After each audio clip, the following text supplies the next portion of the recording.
We knew this one was just a matter of time, was it not, ladies and gentlemen? What I've been saying over and over again, that anchor guy, the one that wrote that book on how, the media had this big cover-up of Joe Biden. I told you he's been looking for a job at Fox forever. Like, he saw the handwriting on the wall just like I did, just like we collectively together did. CNN is going bye-bye in one shape or form. We got lots of news on this Discovery Warner Brothers deal that kind of leaves CNN and all the cable assets out in the cold, because you see, that whole medium is done and over.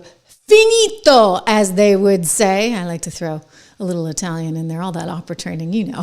Anyway, CNN, it's up for sale, big time. Lots of news going on here. I don't know if this company's going to make it. I really don't know, because nobody wants CNN. You see, when they're actually trying to sell off Warner Brothers Discovery, then they're stuck with this little dangling CNN thing, and they're like, what do we do with that one? Nobody wants it, understandably, because it is like a noose around any company's neck.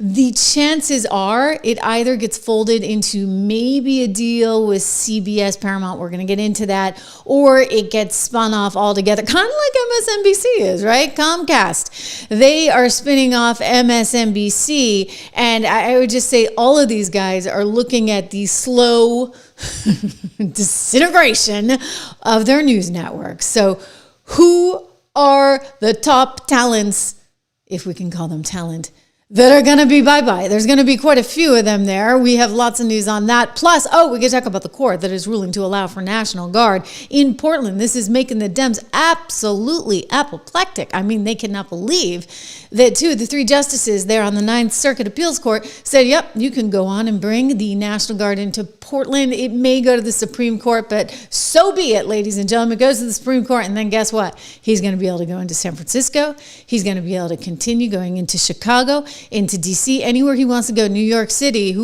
Kathy Hochul won't like that. Letitia James won't like that. And, Lord knows, the new about-to-be mayor, Comrade Ma'am Dami, won't like it. Welcome to the program, everyone. I am Trish Regan. This is Trish Regan Show. Thank you for being here. Make sure you subscribe, share, like. I'm watching your comments in real time. Great to have you all here. But we begin, ladies and gentlemen, on none other than CNN. CNN, which has had a rather challenging existence for the last, I don't know, you want to call it 10 years, 15 years, maybe even 20 years.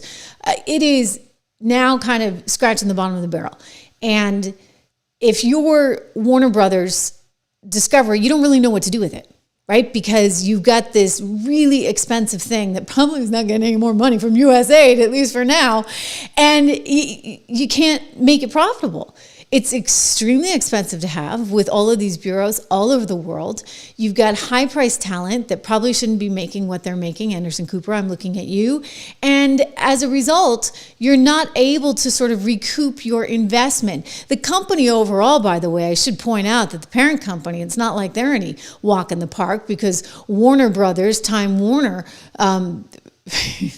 we almost had a Letitia story there. We almost did. We'll have to get to her later. But if you look at Warner Brothers Discovery, what you actually see there is a company that's riddled with something like $40 billion in debt. I believe they've been able to get some of that down in recent years, but and they're relying on things like their Harry Potter franchise, but they really don't have a lot of innovation within that company, and so that's costing it. That's costing the company a lot in the way of not being able to really come up with any innovation that makes people want to go and watch their product, or two, really be able to dominate that streaming space. So what's going on? Maybe there will be a suitor. They're claiming that they've got more suitors. This is the big article in Hollywood Reporter today. Warner Brothers Discovery is for sale after all. There had been some talk, maybe they weren't going to do this, because remember they said we're going to just spin off CNN.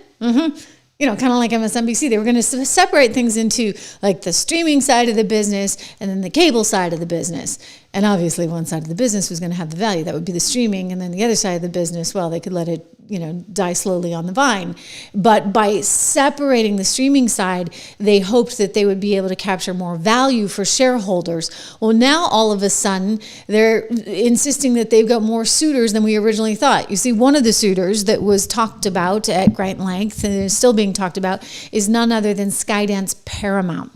Okay, so remember the deal, right? Skydance Paramount. This is Larry Ellison's kid, right? He came in and he bought Paramount, which owns CBS and CBS News. And so that was, it's not going over so well at CBS. They're like flipping out because Barry Weiss, who has a conservative background and is like actually willing to call balls and strikes, they're like, wait a second, she's running our newsroom now. So we wish her luck. That's not going to be a fun newsroom to run, I'm sure. But now they're looking at maybe acquiring CNN too. And I'm like, gosh, are you guys just gluttons for punishment? Like, why would you want to do that? Seriously, like, why? But I think they're actually, if they acquire the whole thing, the reason they're really going in there is because, they want the streaming assets and they want to keep them away from, say, Netflix or other competitors. So this is the headline with Warner Brothers Discovery. You see David Zaslav, he is the CEO, talented media executive. It's just that, you got to keep up with the times. You got to keep up with the times, and the times, they are a-changing, as Bob Dylan said. Okay, they're changing because, hey, we're over here on YouTube. It's pretty damn fun, may I just say, right? No scripts, no middle management, just you and me. I watch your comments in real time. Whole different ball game. So how does that affect the news industry? We know in terms of the entertainment industry has been really shaken up. I mean, when was the last time you saw a good movie anywhere? I can't actually name one. Like, I'm not seeing any good movies lately. And you know what? I'm not even going to the movies lately.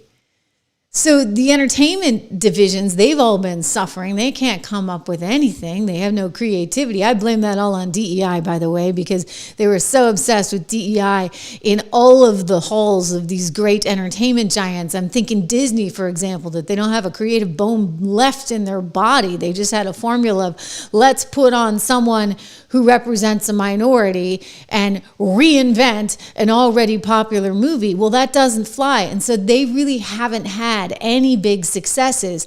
And then you look at, okay, Warner Brothers Discovery, they get the Harry Potter thing, but how much can you keep relying on that? I'm looking at Peace of My Mind. I see your comments, Peace of My Mind. I always love seeing you here. Thank you for all your loyalty and everything you do. So yes, you guys better be good today. I do watch them. Sometimes it's a little distracting, so be careful. Anyway, Warner Brothers Discovery is for sale. And what are they going to do with CNN? How can they, because nobody wants it. Maybe. And the shares are up today, by the way. Everybody's like, whew, finally, somebody else is going to take on this liability. We can get out as shareholders. I think that they're going to have to figure out the cable component of this. Again, what is of value? It's the streaming assets. One other thing I should point out, they have said that they're going to move forward no matter what with their spin-off if, in fact, this thing doesn't happen. So they've allegedly got a few suitors in the room. One is, as I mentioned, Paramount Skydance. That would be David Ellison. They've also got, allegedly, reportedly, Comcast. I'm like, Comcast, again, what are you thinking? You're trying to get rid of MSNBC. But I think Comcast would just be there for the streaming assets. They're not as interested in the cable properties, naturally.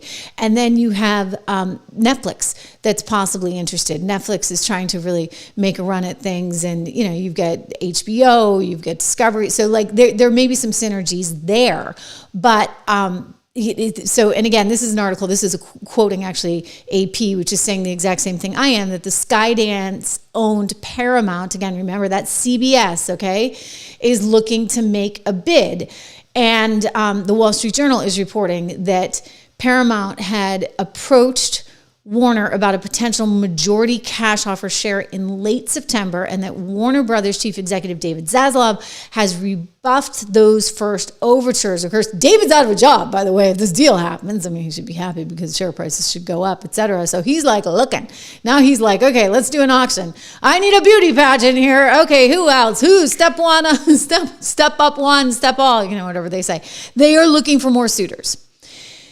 The problem for this company, again, is that, and they were smart to try and do these two different things, just like Comcast is doing with MSNBC, getting rid of the Rachel Maddows of the world, letting them go way over there and be in a totally different entity, because you want to preserve what you can from the streaming side. The cable stuff is a dead business. That is the legacy media business that you're trying to get rid of. So again, David Zaslav, not necessarily thrilled about this, but looking at all things. He has a duty, of course, to shareholders to look at all offers and get the most attractive offer.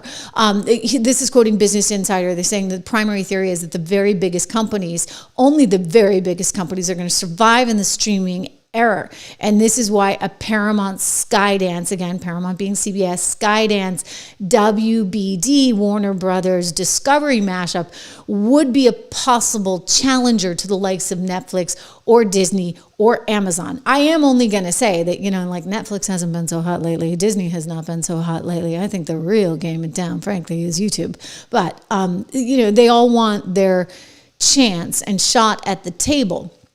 So basically, bottom line, you're looking at a tough environment for all of these companies, and they are all trying to compete, and they are all challenged. And then you're going to have, for example, the antitrust issues. What happens there? Like, for example, if Comcast says, hey, we want to go ahead and acquire this, then does it become like, well, wait a second, you have NBC. Do you really need all these other networks in addition to that?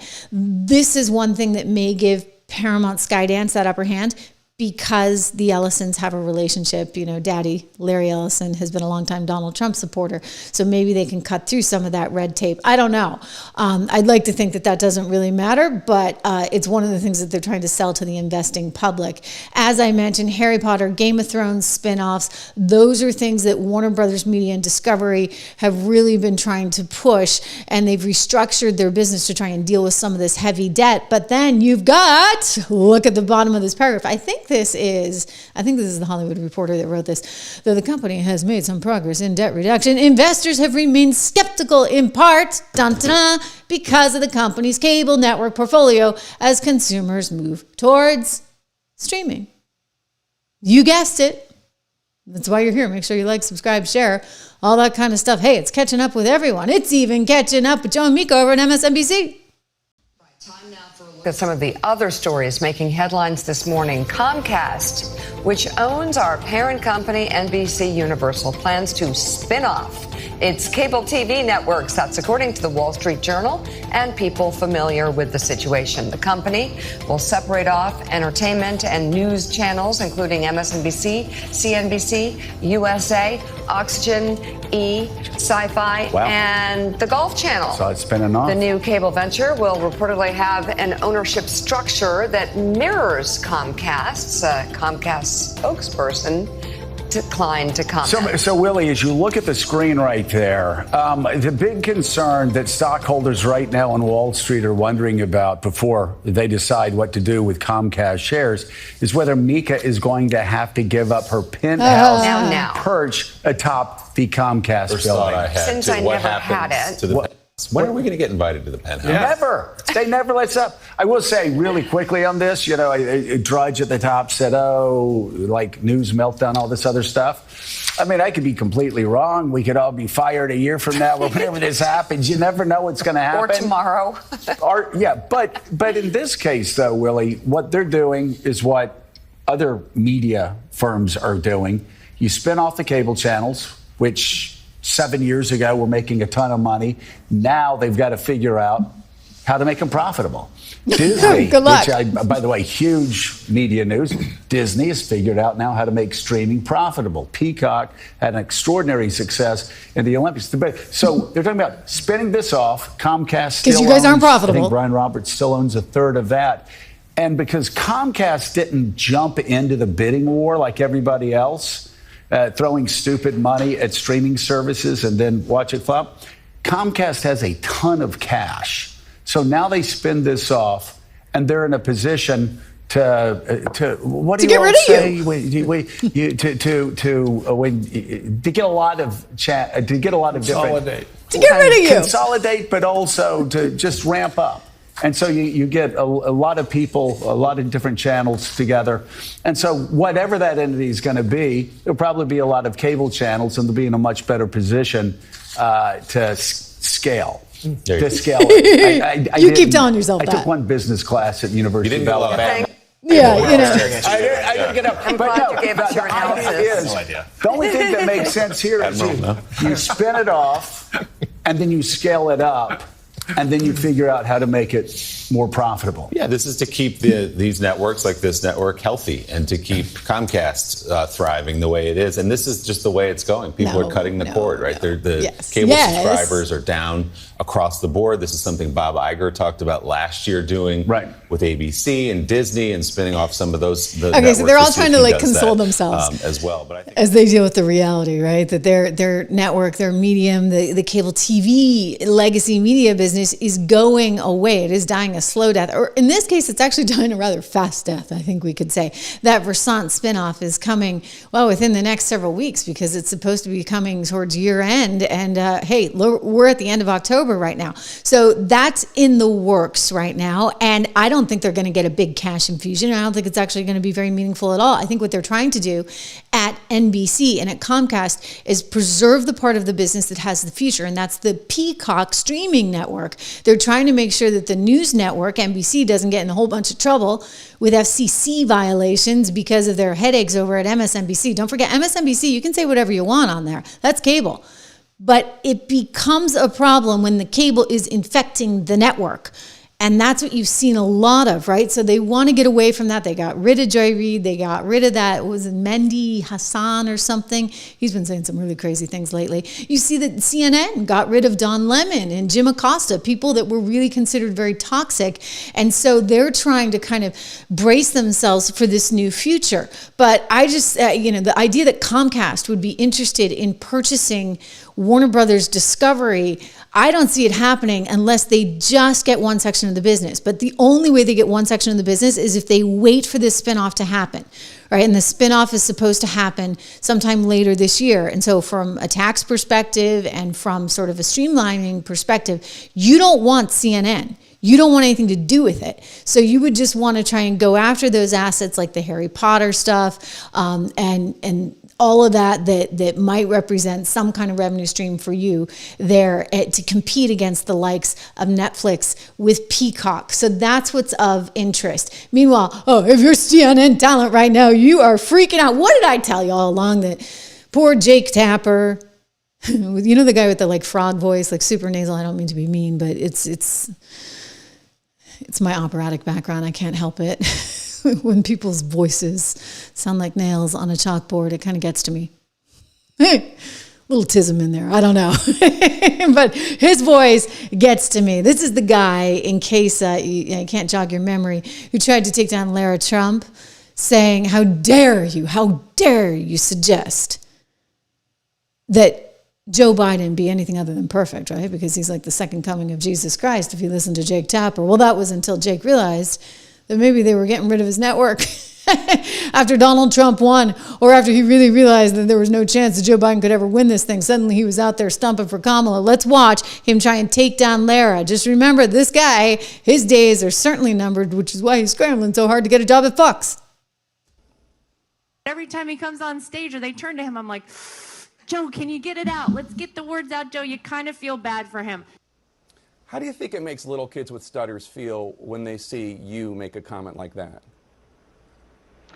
First and foremost, I had no idea that Joe Biden ever suffered from a stutter. I think what we see on stage with Joe Biden, Jake, is very clearly a cognitive decline. Okay. That's what I'm referring to. It makes me uncomfortable You are to watch somebody on stage search for so amazing. It's so amazing to me that try and figure out an answer. A cognitive decline. Well, when you're trying to tell me that what I was suggesting was I think that you were mocking his stutter. Yeah, I think you were mocking his stutter, and I think you have absolutely no standing to diagnose somebody's cognitive decline.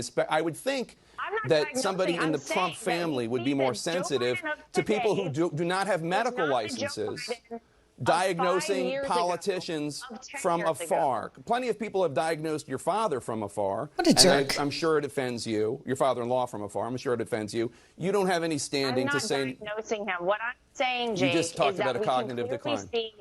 that Joe Biden I have one last struggling question for you, Laura. You can't times on stage, and it's very concerning to a lot of people that this could be the leader of the free world. Okay. Yeah. That is all I'm saying. I genuinely feel sorry for Joe Biden. I appreciate it. I'm sure.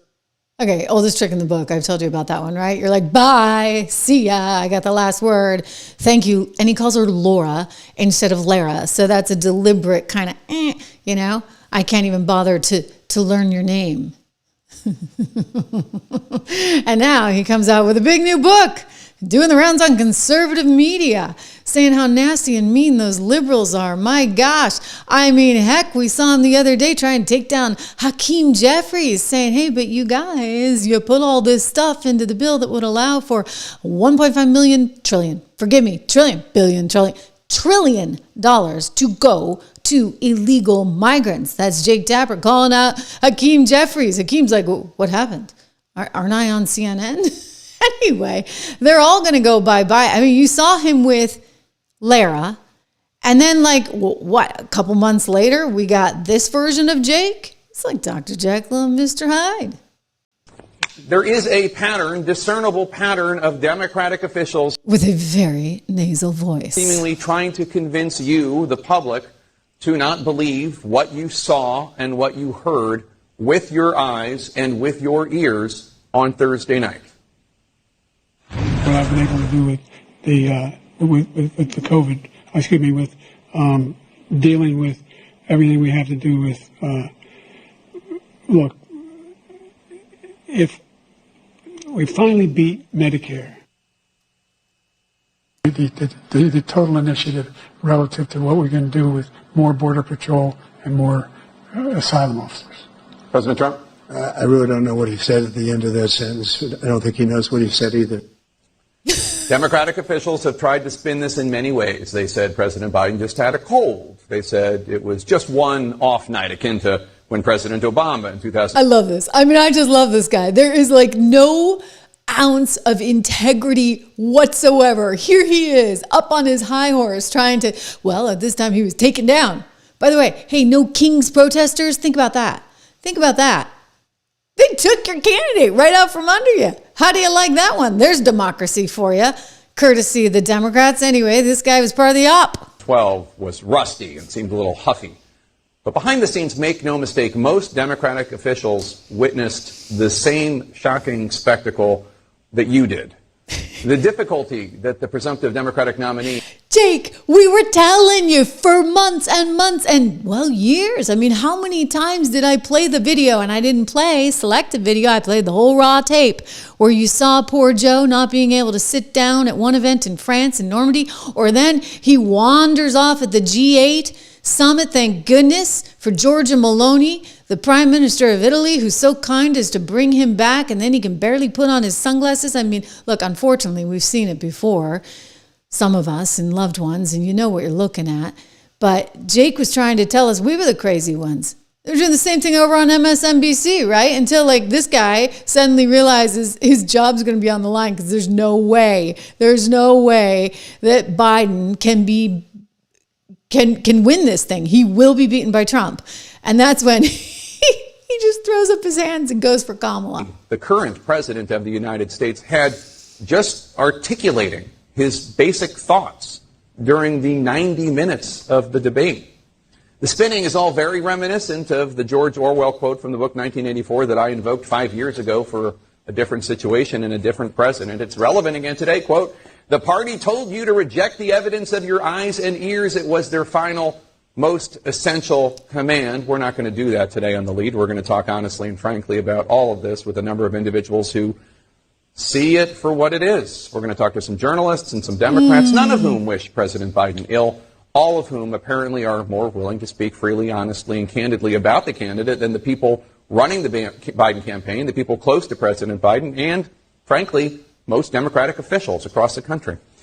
Oh, aren't you a stand-up guy suddenly coming out saying, I'm going to call it like it is. And not only am I going to call it like it is, I'm going to actually write a book on it and see how I can profit and maybe get a job on Fox. Because we know it's over for my network. I mean, look, I've been telling you guys that forever. I actually think that CNN is enormously challenged in so many ways, and I don't see an exit path there for the network, nor for the talent. I mean, Anderson Cooper costs reported, I mean, I've seen estimates between $10 and $15 million a year, which I would say would be, frankly, if it's 10, $8 million too much. I'd pay him 2 and say, good luck, buddy. Right? That's like it, because they're not getting any ratings. It's not making any money, and you've got to actually make some hard decisions. I don't know how much this guy's making, and again, I'm taking sort of a stab. These are estimates that have been reported in the media. I think he makes less, and he's looking for a higher payday. He, I believe, came from print, which again, back to the voice, you can kind of tell. I don't think any of these people really have much of a future, because CNN does not have a future. And that's not just because of its bias and its sort of state media-esque aspect when you're dealing with the Democrat administration, but rather because the medium has changed so quickly, so fast. So who's nimble enough to keep up with that? Fox, to a certain extent, is in a better position, in part because, well, it's a conservative network and a conservative one. And so I think that there's more faith and more trust. But, don't kid yourself, even over there. I mean, you know who, right? Was in all kinds of trouble. And fortunately over here as a result, because I was willing to say something that nobody was willing to say in March 2020, which was that we should not be shutting down the country. Thank you very much. There's ways to do this, and there's ways to do this. And we don't need to pay attention to the plane crash type atmosphere that they were creating. And believe me, they were creating on CNN, because that was only going to be a bad political outcome for Donald Trump and a bad economic outcome for the United States of America. And look, I didn't know what I didn't know at that time. And looking back on it, though, I'd say I was right? But the point being that at a network, that's still not going to be tolerated. You think they got your back. They even actually approve your commentaries over there. But when push came to shove, good luck. Okay, fine. I'm over here now. And guess what? I mean, not to brag too much, but do you know that I have about 5 times the monthly views as the entire Fox Business Network? Right here on the Trish Regan channel. So look, it's win-win for me. But what I'm pointing out is that all of these businesses, even the best of the bunch, which would be Fox in this case, they are all challenged. They are all struggling because the medium has changed. So Tapper, you can go get your little gig at Fox, but it's never going to, maybe you survive 5 years. I don't know what the timetable is, but I think what's going to happen is you're going to see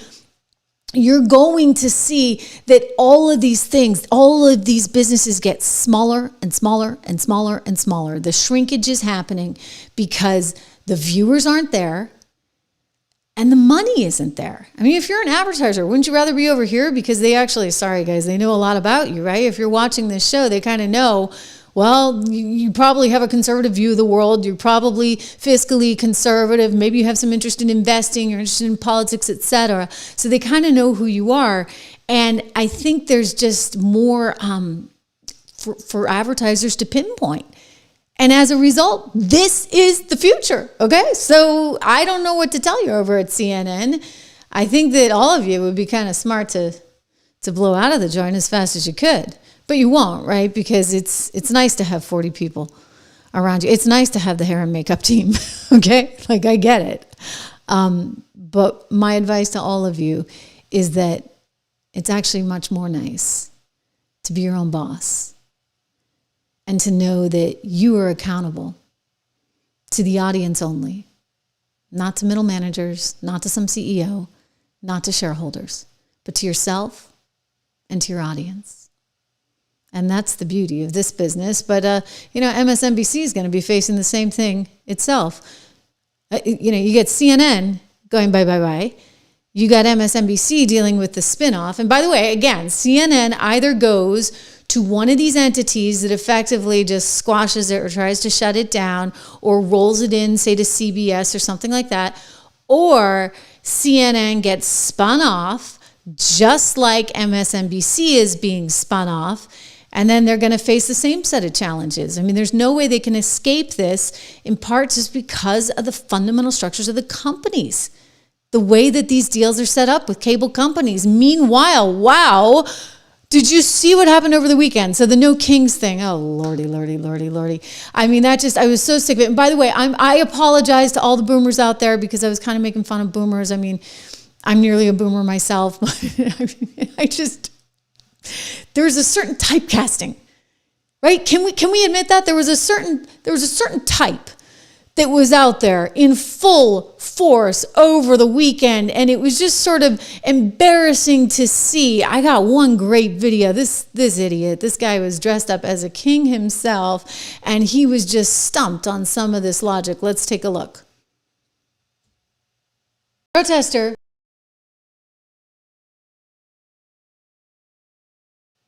Now we'll try that again. Protester gets stumped. Voter ID is racist, yeah? Like, should you need an ID to vote? No, I don't think so, no. Is it racist that CVS asks you for an ID to buy Sudafed? Well, I think that there are certain people that should not be allowed to buy Sudafed, so I think it's a good idea. So it's more important that you use an ID to buy Sudafed, but not to vote for the person that runs this country. I'm not exactly sure. He's got to think about that one. They have no logic. Not really. I mean, so that whole thing that we saw throughout the weekend of all those No King protests, I think they were actually embarrassing themselves. All of these people trying to relive, the Vietnam War all over again. Well, CNN, forgive me, MSNBC, sometimes they seem interchangeable these days. MSNBC actually got really confused, and it started showing some archive from 2017 of the last sort of anti-Trump rally in Boston. The only problem is, the crowds were nothing like that this time around. And well, this stuff was from 2017. Look at this. Millions of people across the country marching as we speak against the policies of President Trump. This is Boston. Look at that. We'll continue to follow these rallies throughout the day here on MSNBC. No, it was Boston in 2017, buddy. We can't blame the anchor for that. That was actually probably just some production assistant getting all confused. But the point is, they don't know what they're doing over there. And they try and present these things. If it weren't for the likes of Twitter, et cetera, you wouldn't even probably know. Somebody called that out. I think actually it was discovered on X where they're like, wait a second, I think that's video that we saw back in 2017. So this company, MSNBC, which is now going to be Ms. Now, MS Now? Ms. Now? I think Rachel doesn't even know how to say it. I mean, she's another one that costs way too much money. A reported $25 million. $25 million for Rachel Maddow, which is a show that's not getting any ratings either. So if you're actually in the ratings business and you need to actually get ad revenue based on ratings, why do you have your most expensive anchor working once a week, Monday nights only, one night only, standing room only, Rachel Maddow, tune in at Monday night at, I don't even know what time she's on. I think it used to be 9 o'clock. I remember because she would come on as I would get off the air at 8 o'clock on Fox. I'd get off. I was on from 8 to 9, and then somehow I'd see her, I think, or maybe she was actually, I think that's what it was. Anyway, I don't even know when she's on, but I don't think anybody knows when she's on. And management is so dumb that they're allegedly paying her $25 million for one show a week. And so this is when accountability kicks in, because you're now spinning off the company, meaning Daddy Comcast is not there to bankroll Ms. Maddow anymore. Ms. Maddow is going to have to stand on her own 2 feet. And if she's worth $25 million, then so be it. Okay. But if she's not, then shareholders are going to come knocking and they're going to say enough is enough. We need a profitable company. So what are they going to do? It's like the radio business. They're just going to squeeze it and they're going to eke every little last dime they can get out of that company. They're not even going to care about ratings at some point. I used to work at CBS Evening News. I kind of used to wonder why we were even in business because, and I worked on the morning show too, which was just a joke, right? I've told you guys the story. I call people to be on the show with me and I'm like, so I work on CBS, the morning show, it's like the Today Show, but it's not. It's like Good Morning America, but it's not. People didn't even know what it was. So CBS Evening News, I mean, you go back to the Cronkite era, they had quite a business, right? I mean, the cameramen were all flying first class. Like, it was a big, big deal. At some point, things just started getting really, really tough. But they kept it on the air, and they keep it in business. They don't care if they're rated number 3. They don't care if they're in last place, because all they have to do is squeeze the salaries of everybody there, squeeze the budget, and before you know it, they can turn a little bit of a profit. That's what's happening at MSNBC. That's what's going to happen when it spins off. And so who's vulnerable in that situation? For sure, it's Rachel Maddow. I believe she's probably, I don't know what Joe and Mika are making.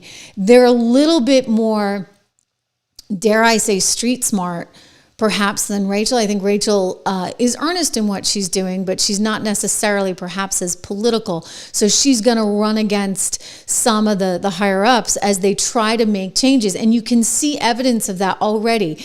When Mika and Joe announced, of course, that things were changing, they actually had something to say about it. They knew how to pronounce the name. I think they called it MS Now.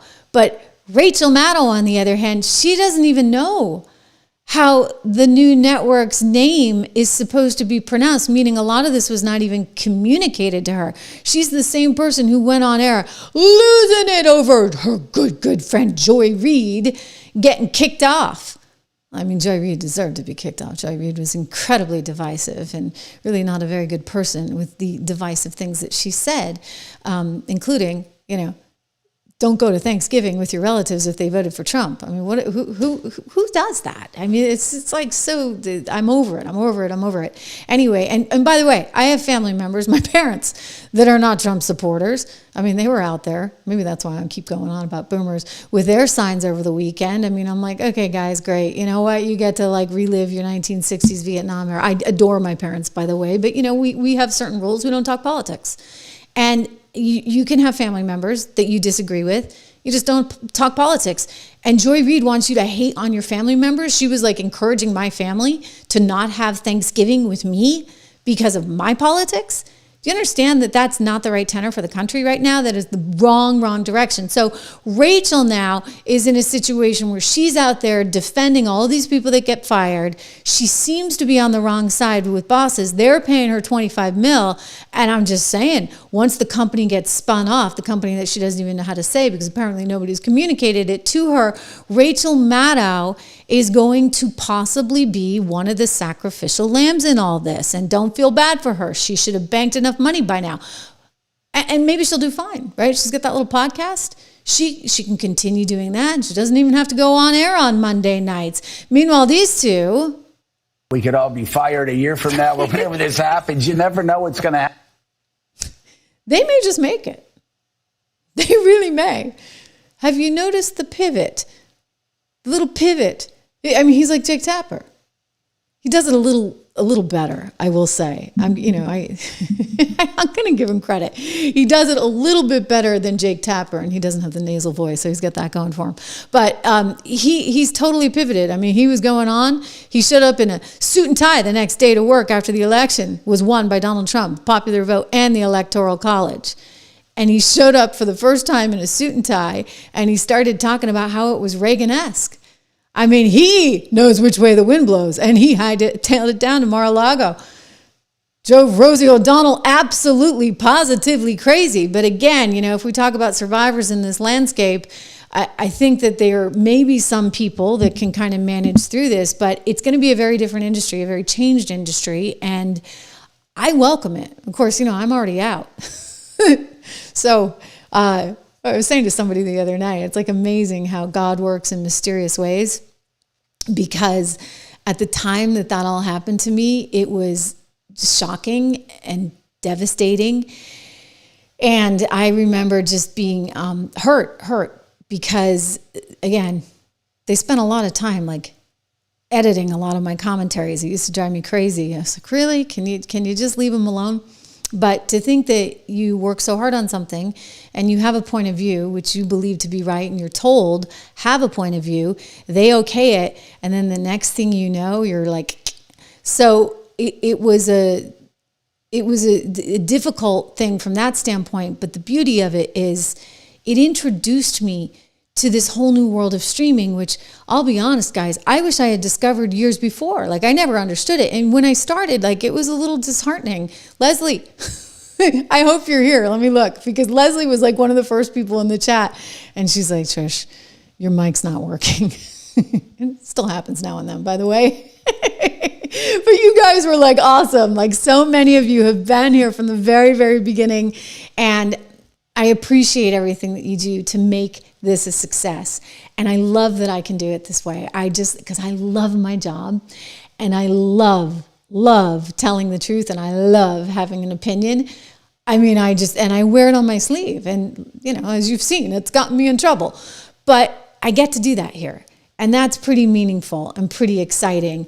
And I also am lucky to have sponsors like Balance of Nature who make this all possible, right? So I can bring you my news daily with no middle management or teleprompters in the way. Go check out Balance of Nature. You know, one of the things I like about this company is when you look at the back of supplement bottles, like if you're like me, you're like, wait, what is that? What is that? I'm not familiar with that ingredient. That doesn't make any sense. But when you look at the back of a Balance of Nature bottle, fruits and veggies, like, it's understandable. It's English, because you're like, oh yeah, I know that ingredient. There's like 31 ingredients there, and I know which each one is. They freeze dry this stuff, and so they pack all the nutrients in there.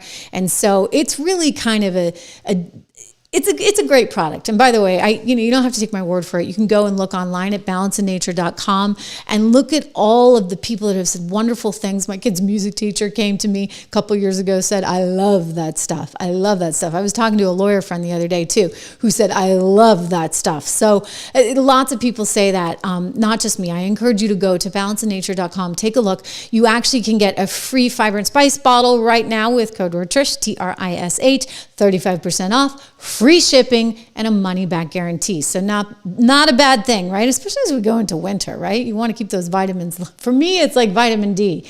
I need vitamin D, a lot of it. I need it year-round because I don't sit in the sun. But this is just a wonderful, wonderful product. So balanceofnature.com. We got a lot more news to get to today because this shutdown thing, it keeps going on. Meanwhile, you guys, I'm telling you, they are losing it over in the mainstream media. They are losing it in Democrat circles because of the story that's right above my left shoulder. Appeals court lifts block on Trump's Oregon troop deployment. Deployment can now move forward in Oregon under preliminary ruling by the U.S. Court of Appeals for the Ninth Circuit. Now, the Ninth Circuit was traditionally super lefty, you know, like out there in San Francisco, what you would expect. But Donald Trump has managed to make a couple of appointments on that court. And so it's become more, grounded, sensible, less, pie in the sky, lefty nonsense. And so the Ninth Circuit just came through and they said, you know what?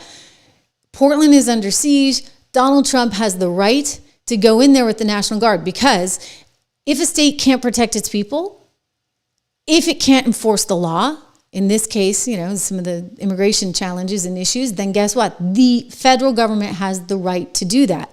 So this is a big win for Trump, and it's almost like he knew this was coming. He knew this was coming because he's been picking on Illinois nonstop, as he should, because Pritzker is being a complete, well, that's too easy. We'll go with jerk. All right? Pritzker's being a jerk, and Brandon Johnson is like, I don't want your help. I don't want your help. We can do this just fine. Like, clearly you guys can't. You look at the murder rate in Chicago. I mean, how's that fair? Growing up on the south side of Chicago, you think any kid has a fair shot at anything, given the crime that's so rampant there? So Donald Trump's offering to help you guys out like he helped out in D.C.? He's got a solution for you. He wants to actually spend money on you, and you turn it away? Well, he's not taking that for an answer. He's taking it all the way to the Supreme Court, and San Francisco is next. But the governor, who got thrown out of his business by his family because he's a dope, that would be the governor, Pritzker, he doesn't want us in. If I were him, if I were a Democrat and I were him, I'd say, come on in. What do you have to lose? And you're going to go to San Francisco next. We're going to go to San Francisco. The difference is I think they want us in San Francisco. San Francisco was truly one of the great cities of the world. And then 15 years ago, it went wrong. It went woke. Remember my statement? Anything woke is, and then I used a filthy, well, Broke is another word. I used a filthy word, but I took enough heat on that. I won't say it again. But what is that word? Nothing changes, right? Okay, I'm not gonna. I don't need you guys saying bad words in my commentary, but I have to think about that. I said go woke, go broke. I'm not sure what he means, but anyway. But we're going to go to San Francisco, and we're going to make it great. We're going to make it great. It'll be great. Again, San Francisco is a great city. It won't be great if it keeps going like this. Aha. No, he's totally right. It won't be great if it keeps. I mean, if you go to Market Street, it's awful. I mean, I can't actually. I even debated showing you the video, but YouTube gets a little funny about this sometimes. They don't really like some of this video. But just imagine sort of the zombie people, and you know why they're like that. And so this is like being traced back to Honduras drug gangs that are coming through Venezuela. So when you look at what the Pentagon's doing, trying to take out the drug boats, like it all fits together, right? And Donald Trump, like, he cares about this very passionately, not just because it's political or it's good politics or good optics. Like, he really wants safe cities, and he really detests drugs, and he detests alcohol, right? Because of what it did to his brother. So he's a teetotaler, and he really doesn't like what these things have done to our nation. And he was one of the first to kind of put this first front and center. And now he's back for 2.0, and he's going to do everything he can to clean up everything he can. I love this. Did you guys see Dan Bongino? I want to show you. If you've seen it before, watch it again, because Dan is so good at walking you through the steps that they are taking as he describes how the president got them together. He's like, hey, Dan, hey, Cash, come on in. We need to fix this. Okay, guys, go do your thing.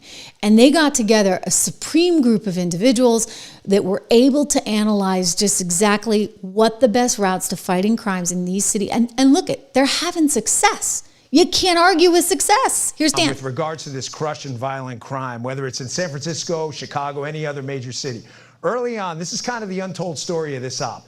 I get appointed, announced in February, come in March. Cash is there a little bit earlier. President brings us in early, and in essence, this is kind of the behind the scenes, guys. He says to us, you know, listen, I'm a builder. I'm in a lot of these big cities. He has just zero tolerance for violent crime. He just does. He drives around Washington, D.C. on these OTRs, off the record movements. He sees homelessness, crime. He can't stand it. He says, what do we got to do to fix this? And we basically lay out a bunch of things. And his answer is very simple. President's like, go get them, boys. Go get them. That was it. Like, you do what you have to do. So we got in there, Cash and I, and we brought in the best SACs, special agents in charge across the country, guys who had forgotten more about crime and enforcing it than most people ever know. They've done this their whole lives. One of them we pulled in from Phoenix. He had an amazing job out there. We said, hey, his name's Joe. I said, Joe, you tell me what we need to do to go get these demon savages off the street. Tell me what we need to do. Demon savages. We brought in a violent crime roundtable of the best crim agents in the country. We figured out a battle plan, how to kind of water balloon. You know, when you squeeze a water balloon, you get a bulge. How do we bulge agents here and then bulge agents there? And we cleaned up at the president's direction, the director and I, with the SACs and the agents in the field, we water ballooned around the country. I love Dan. Okay, demon savages off the street. I love him. The water balloon around the country. I mean, I like his descriptions. I like him as a person, as a friend, and certainly as a podcaster. Certainly at the FBI, I miss his show, though, full disclosure, because of things like that, when he talks about, you know, the water ballooning. But he's very serious about this. And, you know, I still talk to him from time to time, and he's committed. I will tell you this. You know what, Dan? He's not making any money doing this, and he was making a lot of money on his show. He had one of the top podcasts in America, and he gave it all up because he's a patriot that cares about this country. Crim agents in the country. We figured out a battle plan, how to kind of water balloon. You know, when you squeeze a water balloon, you get a bulge. How do we bulge agents here and then bulge agents there? And we cleaned up at the president's direction, the director and I, with the SACs and the agents in the field. We water ballooned around the country and made, get a load of this, guys. This is going to trip you out. 28,000 violent crime arrests in 2025, and the year's not even over. You say, oh, well, what does that mean? Put it in comparison. Prior 3-4 years, the FBI under prior leadership had averaged about 15,000, 16,000. We're at 28,000. 28,000. We're not even done with the year. We haven't even hit Thanksgiving or Christmas yet. Shows you when you get a president, an attorney general, a deputy attorney general, and an FBI leadership team that lets the FBI do FBI work instead of getting into other nonsense in the past. Look what happens. Your cities get cleaner. Yeah, and he's absolutely right. And just to add to that, let's be clear. What was the FBI doing before? A lot of work that it shouldn't have been involved in. I mean, including going after people who were parents showing up at school board meetings or going after Catholics that attended Mass in Latin. I mean, it was crazy stuff. But that all goes back to Operation Arctic Frost, right? In the meantime, let me see if I can show you what Molly Hemingway was saying on one of my former networks with my former colleague, Stuart Varney, great guy. She's making the point that, you know what, a lot has been accomplished, and to Dan's point about the 28,000 arrests, she's also pointing out the number of people that have been deported because they've been forced to be deported or they voluntarily deported themselves, but that it's still a lot of work that needs to be done. I mean, as wonderful as this is, like we need to be realists about it too. Let's go to her. Now take a look at this. More than 515,000 illegal migrants have been deported since Trump's inauguration. 1.6 million have voluntarily self-deported. Another 485,000 have been arrested. Molly Hemingway with me this morning. This is exactly what Trump promised on the campaign trail. I simply didn't realize, Molly, that the numbers were so big, so fast. What say you? Well, they are big, but it is also worth remembering that under the Biden administration, each year, 2 to 3 million people were coming here illegally. And so they're good numbers, but it's still only a dent in what has been done to the country because of having an open border during the Biden administration. But yes, it's a good start. I mean, it's an important thing to remember. 2 to 3 million. Like, what the heck was going on? Well, we know what was going on. And I hate to be so crass and so political about it, but they saw it as an opportunity. I mean, when you look at New York State trying to make sure that illegals or people who were not in this country with any legal status could vote in school board elections, you saw the same thing going on in Oakland, California. In the case of New York, they actually were going to allow for 800,000 people to be able to vote in some of these local elections. And what happened was it went all the way to the appellate court in New York and they struck it down. But you can see a pattern of behavior where they were like, okay, just get them in, give them this, that, and the other. Let them eat cake, as Marie Antoinette would say, or as Nancy Pelosi would say, let them eat ice cream. Remember that infamous scene when she was pulling up her freezer with like the Talenti or the Haagen-Dazs? I don't know. It's like $8 a container for the ice cream. Just hunker down at home. Eat your super expensive ice cream. There's this feeling that you could just keep bringing people here and that they would then be therefore grateful to the Democrat Party and that they would then be able to have more votes. They also were looking at basically the redistricting efforts and the gerrymandering that they've engaged in before. And if you have that many more people in your district, even if they're not there legally, they were arguing that they could get more representation in Congress. So there was a method to the madness, and it was horribly political and really, truly awful. And now, they're having to pay the price. They're having to pay the price because Americans woke up and said, we don't want any of that. We're done with it. And now we're shutting down the government over it. Well, we're not. They are. Okay, so to be very, very clear, the Democrats chose to stomp their feet and block their ears and just throw a complete temper tantrum because they didn't want to offer up a clean CR. Instead, they wanted that $1.5 trillion going for health care. It would have gone to illegals. And Trump's like, no, not happening. Not my fault you guys brought 2 to 3 million people in here a year. That was your mistake, but we're not going to make that mistake by having to bankroll everybody going forward. We don't have the money. We're not going to do it. Period. End of story. And now they're livid because guess what the polls show? This is like the one guy I like at CNN, Harry Enton. Watch. That's exactly right. Turns out shutdowns are different the second time around when it comes to Donald Trump. Take a look here. We speak about Donald Trump shutdowns, net approval rating. We're talking 20 days into it. In 2018/2019, Donald Trump's net approval rating was already falling.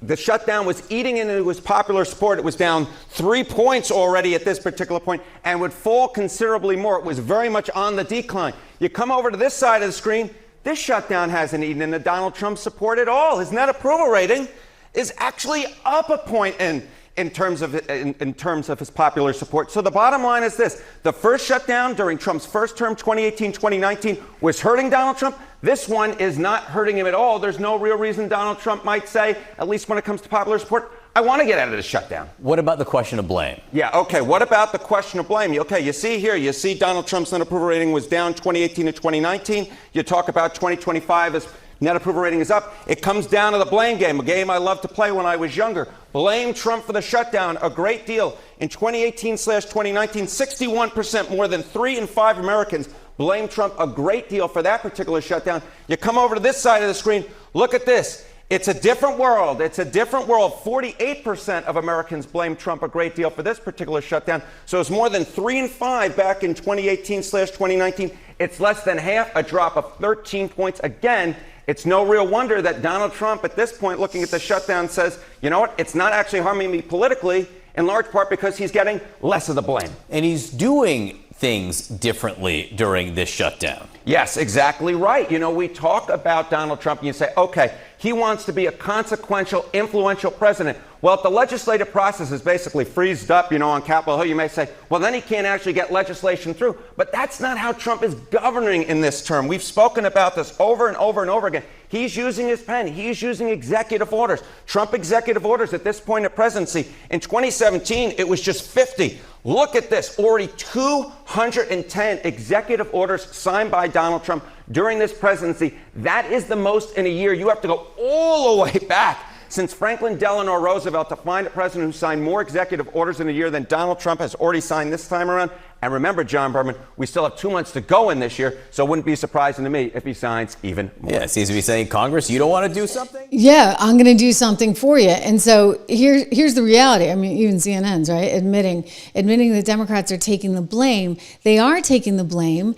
There's really nothing to negotiate at this point because they're unwilling to open the government back up, which is pretty darn disturbing, I'd say. And then I just want to show you how Senator Elizabeth Warren, I know, we can barely watch her, but here she is out there trying to say that all of this is illegal. I mean, clearly the woman doesn't understand her ass from her elbow, so to speak. I mean, what is she saying? Like, you're supposed to keep this going? Like, the OMB has a responsibility to make decisions. They have to decide what stays open, what gets closed. And that means if some people are going to get fired and lose their jobs and they have to shutter certain departments, well, sorry, Elizabeth Warren, you're the one who put us in this situation to begin with. And that's just the way the cookie crumbles. Okay, here she is with let's MSNBC, Elizabeth Warren together. Oh, this will be fun. So let me just say 2 things. First, these firings are illegal. They were illegal before the shutdown, and they are illegal after the shutdown. Wrong. The shutdown gives Donald Trump no more power to lay people off en masse like this than he had before. He had no power to do this. Wrong. But the second is, please observe the cruelty of what they're doing. You know, I was a special ed teacher long before I ever got into this job. And understanding what access to opportunities for those kids mean and how those kids can't wait. Is she going to start crying? They need their help so they can be in a classroom. They need that wheelchair. They need that extra teacher's aid. They need the additional speech therapy. They need those extra opportunities so that they will also have a chance to succeed alongside the other kids in the classroom. And Donald Trump wants to just take that away. And the Republicans are willing to just stand by and watch him do that. That is a form of cruelty that no leader of a nation anywhere should impose on the people that he supposedly represents. You know, she's just so, I have to be careful. I have to be careful what I say. But I get why Trump always goes to the nickname because, you know, you just get so annoyed with people like that when they're trying to misrepresent everything. Look, Elizabeth Warren, you have an opportunity right now to open the government. You guys are choosing not to. Over $1.5 trillion that gets distributed to illegal migrants that Joe Biden brought in his administration to the tune of 2 or 3 million a year. Okay, $1.5 trillion that we don't have. Just look at California.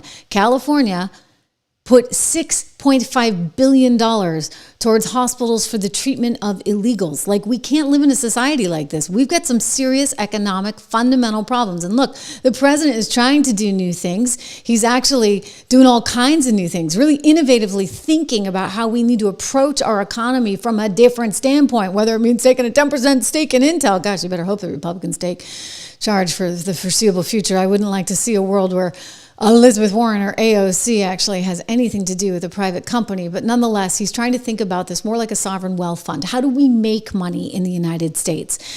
Tariffs are one example of this. But again, he goes back to this is so impossible to deal with these people because they're just like a bunch of screaming kids struck with TDS. They have a deal. We have a deal. We just want an extension. And the reason we want an extension is because you can't make a deal with these people. They're lunatics. They've gone crazy. They're crazed people. Trump derangement syndrome. There really is that disease. At first, I found it to be amusing. Now I find that it really is. They want $1.5 trillion for health care for illegal aliens that come into our country. If we do that, it will jeopardize the health care of the citizens of our country. So we're not going to do that. No, he's not going to do that. And that's what he said to Maria on Sunday. Let me take you live to just outside the ballroom. The ballroom that's getting built, by the way. We can talk about that. He's very excited about it. Anyway, despite all the things that you may have seen online, some people aren't so excited about it. But anyway, here he is talking about the importance of, getting the government back up and running. But these people have to be willing to negotiate. People of our country. Unfortunately, in a craven and pointless act of partisan spite, Chuck Schumer, who I've known for a long time, and the radical left Democrats are holding the entire federal government hostage to appease the extremists in their party. And they are extreme. I mean, I've never seen anything like it. They're extreme. And you know what? We had a landslide election. We won the popular vote by a lot. We won the swing states, all 7. Remember, they said, if Trump could get 3 swing states, he'd be... And, well, I didn't get 3, I got 7. We got all 7 by a lot, by record numbers.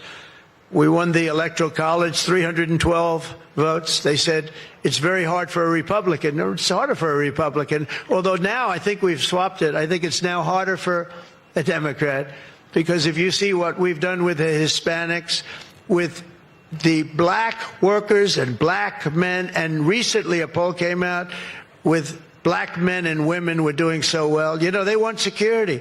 They don't want to have conversations with him about this. He's different than a lot of politicians in that he really does value human life. I mean, that was evident even when you saw anything that we were doing vis-a-vis our troops. He values human life dearly.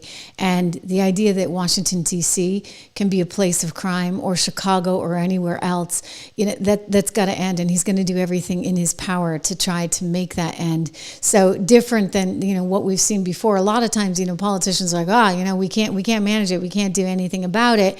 And they let it go. But Trump is Trump.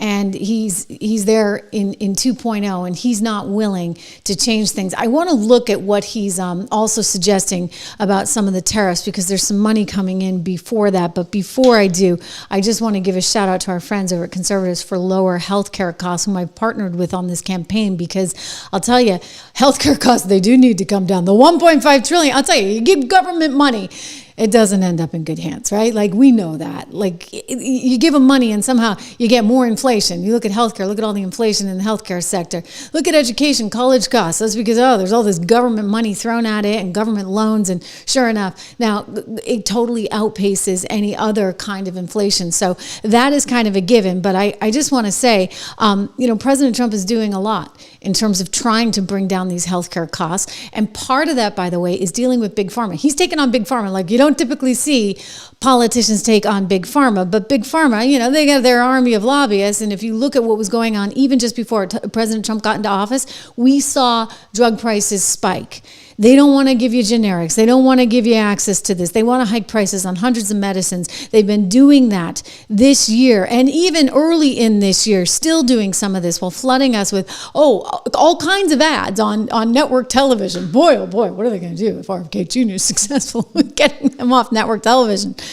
Well, Also, what would MSNBC, what would NBC, CBS do? They're all going to be up a creek without a paddle. Anyway, they've been spending hundreds of billions of dollars on all of this marketing, or hundreds of millions. No, I think it's all kinds of money. I don't know if it's probably in the billions. I should actually look that up in terms of the actual dollar amount. But they're spending money marketing drugs nonstop to the point where you can't even watch the evening news if you wanted to with your children because of these ads. You know which ones I'm talking about. Worse yet, Big Pharma pushes government mandates designed to stack the deck in their favor, and their goal in Washington is simple. You know what? They want to escape accountability. They want to block free market competition. They want to jack up all these already outrageous prices, which means the government intrusion that's coming into your life is really unnecessary, bad, and results in only bigger profit margins for them, of course. So conservatives for lower health care. We love business. As conservatives, we love business, and we see nothing wrong with making money. But you know what? Enough is enough, people, okay? We are warning the big pharma agenda is about to stick Americans and employers with billions in higher premiums and drug costs. And President Trump is not backing down from any of this. His administration is cracking down on drug companies that gouge Americans and mislead patients with obnoxious, you know what I'm talking about, advertising. Meanwhile, conservatives in Congress are introducing reforms to stop big pharma's games that block generics and keep prices high. So I want to put this up on the screen. PharmaWindfall.com is where you need to go if you want to get some more information. It is, again, Conservatives for Lower Healthcare, but you can visit them at PharmaWindfall.com. Just get some more information. Pester your congressperson about it, honestly, because it just can't keep going this way. It is not a good solution for any of us.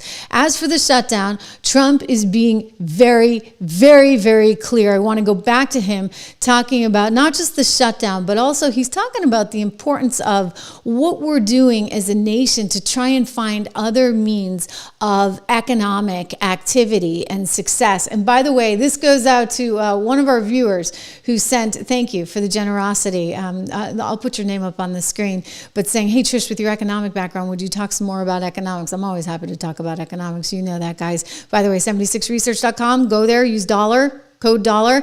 But here is the president speaking about a little bit on the ballroom, as well as what these tariffs are going to mean for our economy. Here we go. Nations got together, we made a deal, and it was all based without the tariffs. You could have never made the deal.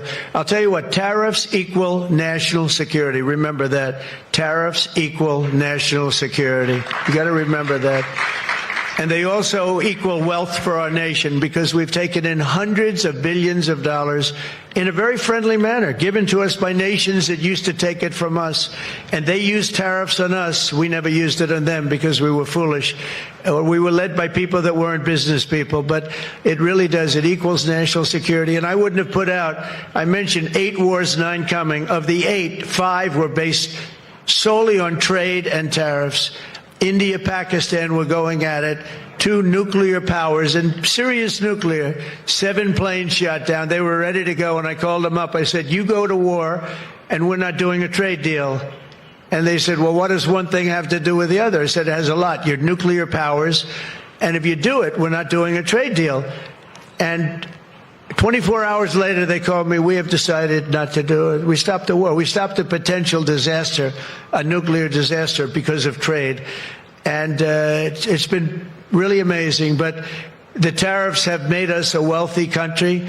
They've given us tremendous defense. They've given us things that we can do for other countries, very positive. But again, really, it's national security, it's national defense, and they are so important. And it's incredible that presidents, for the most part, didn't know how to use them, when to use them. If you go back, you'll see some of the presidents that were the most successful were believers in tariffs. And I even see foreign countries now that we are doing very well with taking ads. Don't go with tariffs. They're taking ads. I saw an ad last night from Canada. If I was Canada, I'd take that same ad also. But they're actually on television taking ads. But I do believe that everybody's too smart for that. We have a very, very big and important case coming up. We should win the case based on the legal merit. We should also win the case based on all of the things I just said. But we're a wealthy country again. Last week, as you know, they found $31 billion. They came to see me, sir. We found $31 billion. They said, we don't know why. I said, was this a good find or a bad find? It was a good find. It was a plus 31. We're used to finding negative 31s, right, for the last 30 years. I said, check the tariff shelf. Well, those tariffs haven't kicked in. Yes, they did. They kicked in 2 months ago. Check it. He comes back 2 hours later.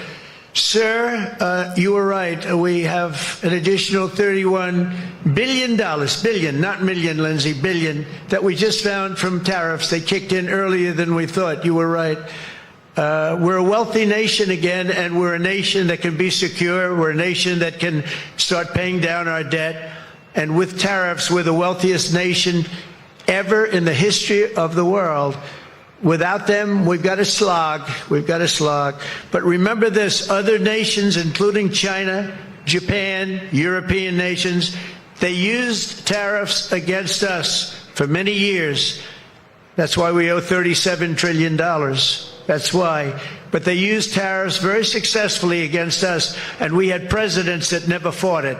But now you have a president that does fight it. So I just want to welcome you to... Oh, that's great. So, a lot from him there in the Rose Garden today. It is wonderful that he's able to make these tariffs work. He's thinking about it in different ways. We actually wrote a piece on this. It came out this week in 76 Research. I encourage you to go over there, 76research.com. You can learn more at 76portfolios.com because you see there, these are our key portfolios: American Resilience, Inflation Protection, Income Builder. These are 3 portfolios that we run 10 to 15 stocks in each one of these, and they've seen enormous success. We're pretty good. We're pretty good at what we do. What can I say? If you just want to tiptoe into it, I would encourage you to get the 76 report with code word dollar. Do that today. But wow, I mean, lots of good things to celebrate, right? Lots of good things to celebrate. We got some tariff income. Hey, who knew, right? We've got the Democrats being blamed for the shutdown. Hopefully we can get through this. But I'd say that the plus side is, despite what Elizabeth Warren is saying, you know what?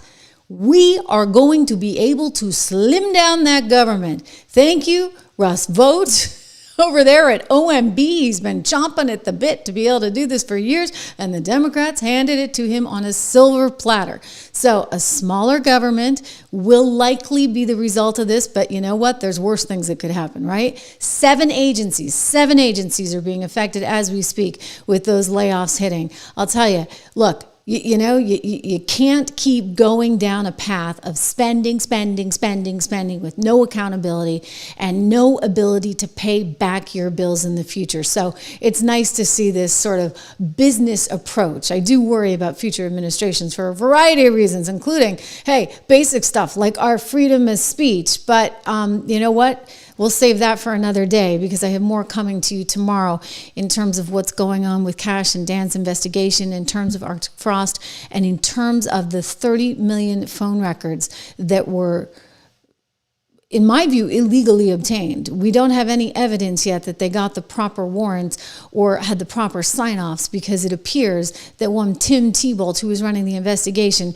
was the guy who both initiated it and okayed it. That is not allowed under FBI code. So we will have more on that story developing, breaking for you tomorrow. I love that you're here. Please make sure that you like, share, make a comment. I do read all the comments after the show, so go ahead if you don't catch this live. Oh, and don't forget to go check me out on Spotify. We're there too with the rerun of the show. I call it the West Coast Update. Thank you so much, guys. Good to have you here. See you tomorrow.